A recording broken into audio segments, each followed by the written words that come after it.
What's up, guys, and welcome back to the Rails and Mass. Today's adventure has once again brought us back here to downtown Framingham. But today we're not here for the commuter rail, Amtrak, or the CSX action.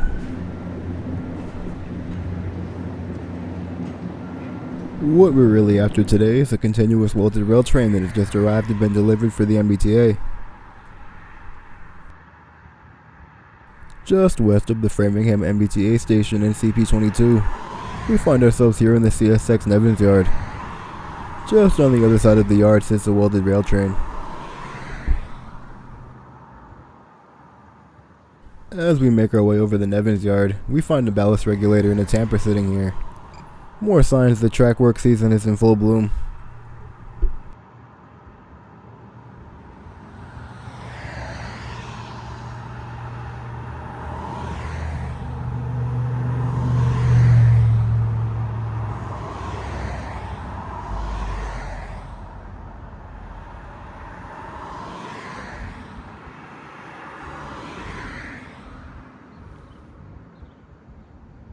Now moving on just beyond the yard, we find what we've been looking for. The welded rail train is sitting here on the 4th iron here in Framingham.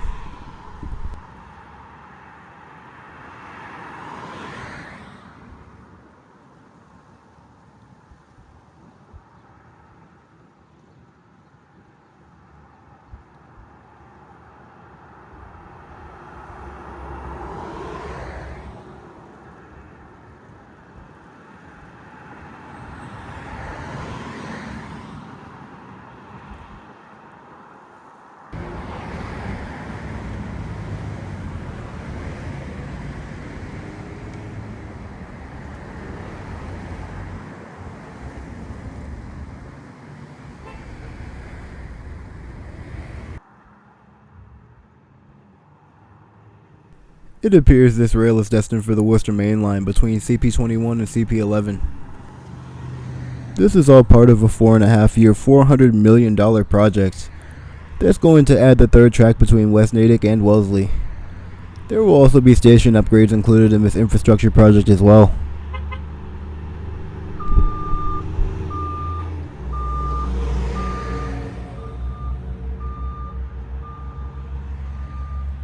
If all goes as planned, this project should be completed in the year 2030.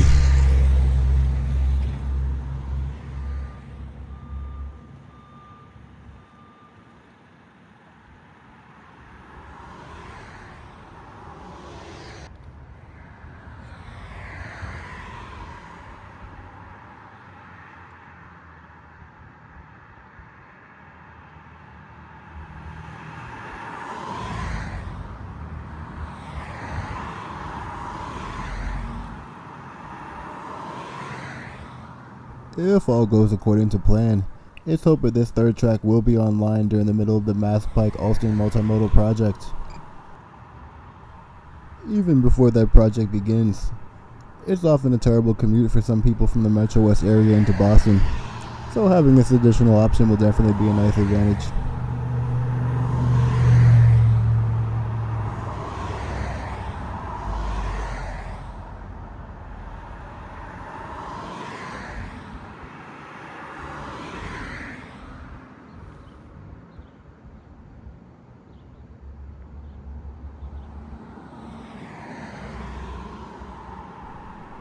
A continuous welded rail train is definitely not something we see out here every day, and I do hope to return in the future to see some of the unloading process here.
Now that we found the welded rail train, we now have time for a little side quest.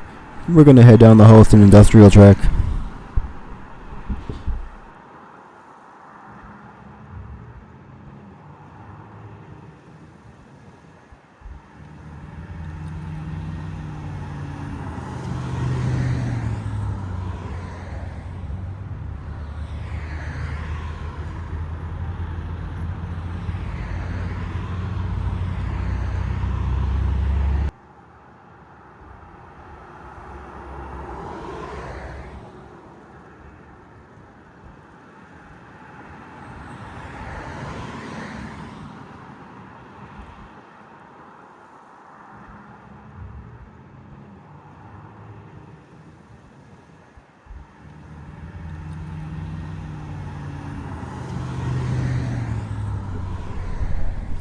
Now arriving over the Framingham CP yard, we see 1003 and 1005 are still here.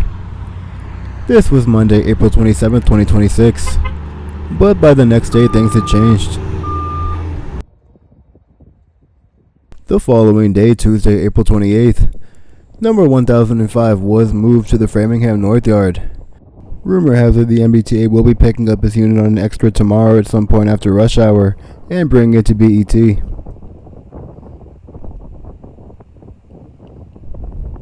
These units have been nothing but problematic since they arrived. 1002 is still sitting in Rochester. 1001 was returned to Rolling Stock Solutions. And we're going to see what happens with 1003. Coming back over to the yard, it appears CSX may have a new customer over here. Looks like they're unloading hopper cars with this conveyor belt.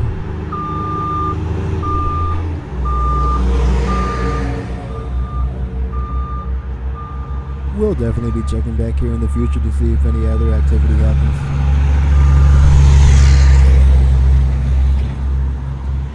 Now coming back to downtown Framingham, we're now looking at CP21.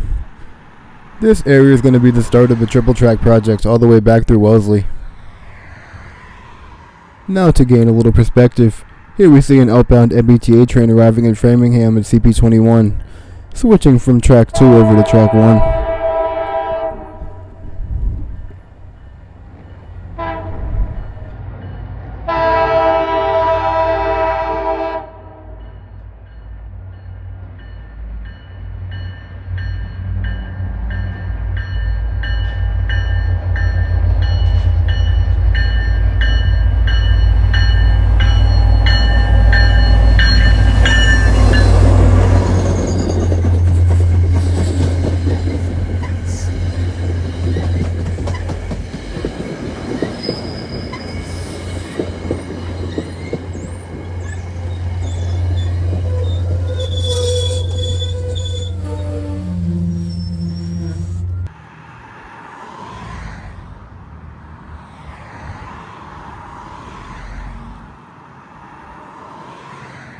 Now coming back up to the air, we're looking down at CP21.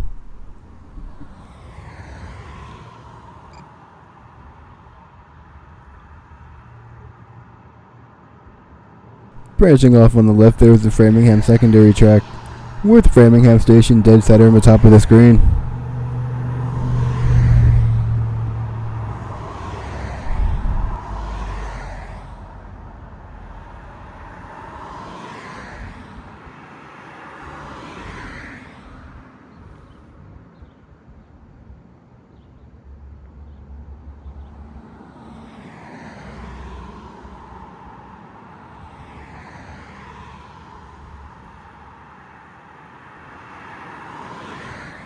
Here we also see a recently refurbished crossing, as well as more signs of the track work.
Further down the line in Natick, we see more track panels all laid out, as well as a new signal bridge.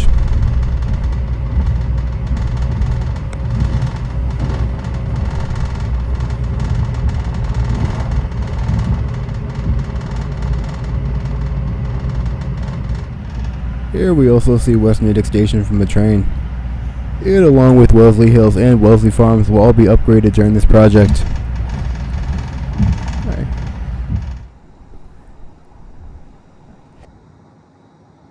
As of right now, Wellesley Hills is the only station in this section that's not fully accessible, and it'll be very interesting to see that change in the future.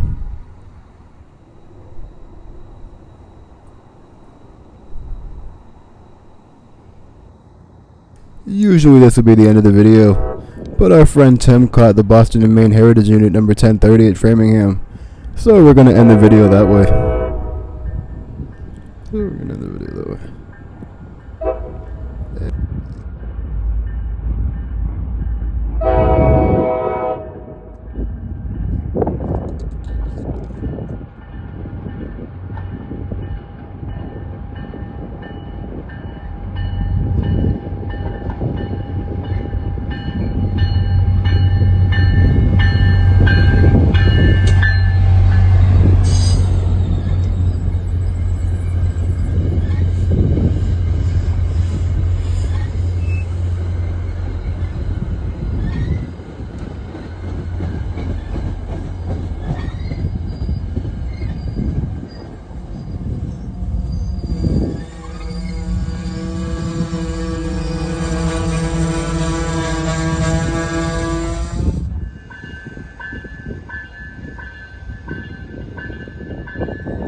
Alright guys, I appreciate you for joining me in this adventure. If you enjoyed the video, be sure to hit the like button, subscribe, and hit the bell icon so you don't miss any future updates. As always, thanks for watching, and I'll catch you in the next one.